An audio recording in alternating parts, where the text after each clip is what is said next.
Hi అండి అందరికీ. ఈరోజు మనం దోసకాయ చికెన్ ఎలా చేయాలో చూద్దాం. గ్యాస్ పైన కళాయి పెట్టి ఆయిల్ పోసి బాగా వేడయ్యాక ఆనియన్స్ వేసి గోల్డెన్ కలర్ వచ్చేంత వరకు ఫ్రై చేయాలి. ఆనియన్స్ మంచి కలర్ వచ్చాక 1 టీ స్పూన్ అల్లం వెల్లుల్లి పేస్ట్ వేసి పచ్చి వాసన పోయేంత వరకు బాగా కలపాలి. అల్లం వెల్లుల్లి పేస్ట్ పచ్చి వాసన పోయాక కారం, పసుపు వేసి బాగా కలపాలి. మంచి కలర్ వచ్చాక చికెన్ వేసి బాగా ఫ్రై చేయాలి.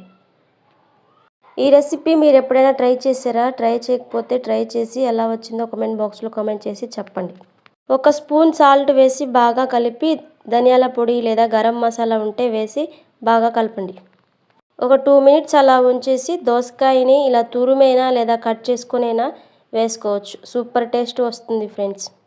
దోసకాయలోని పులుపు చికెన్లోని రుచి ఎంతో అద్భుతంగా ఉంటుంది. దోసకాయ అంతా మెత్తగా ఉడికేంత వరకు ఉంచి 1 గ్లాస్ వాటర్ పోసి బాగా ఉడికించాలి. అంతే అండి దోసకాయ చికెన్. లైక్, షేర్, సబ్స్క్రైబ్ చేసుకోవడం మర్చిపోకండి. Thank you for watching.